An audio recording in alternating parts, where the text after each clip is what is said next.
Hi, I'm Weston. I love talking about the Astros, and I'm here to talk about game 136 of the regular season, where the Astros lose 4-3 to the Texas Rangers in a game that really pushes the limit of how we think about baseball. We'll talk about what's hard for me to analyze in a second. We'll start with the offense, which was not wonderful. 8 hits. That's good.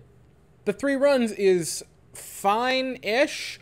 I mean, we scored 3 runs. 2 of them were on productive outs by Chas McCormick and Yuli Gurriel, so that's positives for them.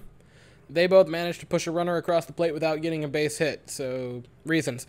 I did think the Altuve home run was funny, where he thought he popped out and then instead went yard. It reminded me of the Bryce Harper home run from like 2015, if I'm not mistaken. Maybe some of you guys remember that in Cubs Stadium. That's what it had, that energy. So that was cool. Altuve homered. He also drew a walk. Altuve continuing to be on this just ripper of a stretch. Again, one of the best seasons, maybe the best season of his career for Jose Altuve. The offense wasn't great. Pena had a pair of hits. Tucker had a pair of hits. That's solid. Jordan had a hit. He had a couple of hard hit balls, including a very unlucky ground out to end the game that was hit at like 97, 590 expected batting average. The shift, once again, being a pain in the you-know-what. It's like... And that sounds weird for me to complain about the shift because I'm a sabermetrician, but I genuinely despise the shift. It's just so annoying. But we're not really here to talk about the shift or the offense, because what I'm I want to talk about Framber Valdoes, because boy oh boy, his game was strange. As a society, as baseball fans, as just fans of sports, we tend to paint in very broad strokes if something was either good or it was bad, or it was great or it was terrible. And it's hard to have a game where you have a mixed bag, at least the way the media and a lot of fans paint pictures. Framber Valdoes had a very, very mixed bag of a game. There were parts of it that were absolutely fantastic. You look at certain numbers and you go, wow, that's incredible. And others that are just not that wonderful. We'll start with the not so wonderful and end on the high note for Framber, because yeah, he notches another quality start. His 23rd consecutive quality start, which now breaks the Astros franchise record, is now second all-time to Jacob deGrom, who has 24. So the next time Framber goes on the mound, he will have a chance to tie the MLB record, which is something that I never thought I would say for Framber Valdoes a couple of years ago. I have got to continue to eat crow on Framber Valdoes. Like, my goodness gracious, I was so hilariously wrong about Framber that it isn't even funny at this point. I mean, after 2019, I really thought he was going to be a mid to low tier reliever, and now he's been an elite starter. But that's not the point. The bad for Framber tonight was 4 runs in 6 2/3, giving up 9 hard hit balls and 4 walks. That's bad. Those are not wonderful numbers. On the flip side of that, holy cow, was the swing and miss stuff there for Framber Valdoes tonight. 11 strikeouts, 24 swings and misses. For reference, the next closest pitcher to Framber in tonight's game was Glenn Otto with 7 swings and misses. Framber again had 24. Generated 10 swings and misses on the curveball. It was looking fantastic tonight. But the one that really surprised me was his cutter. He only threw it 18 times, and he got 7 swings and misses on it.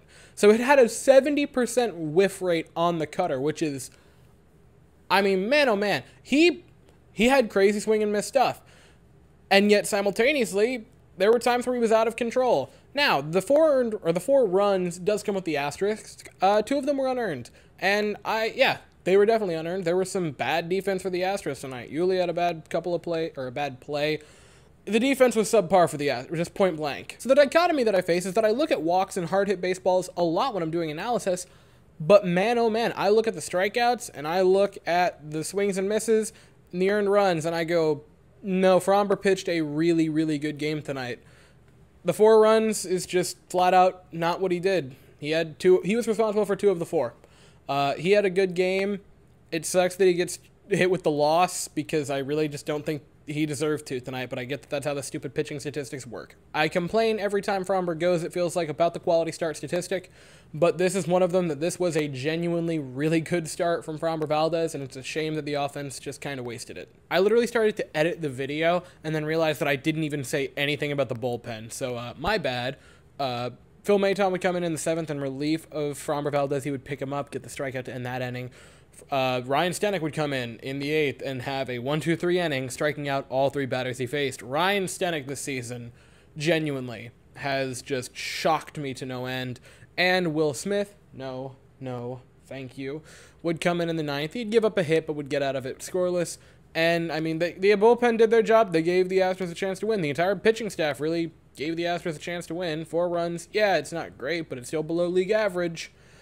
And the Astros just couldn't do it. I mean, it wasn't as embarrassing if we would have lost, like, 2-0 or something, but 4-3 is to the Rangers is pretty close to that. So the Astros look to win the series tomorrow night, same place, same time, 8:10 Eastern, 7:10 Central. We're going to send Christian Javier, the coffee man, to the mound, and the Texas Rangers are going to send Cole Ragans to the mound.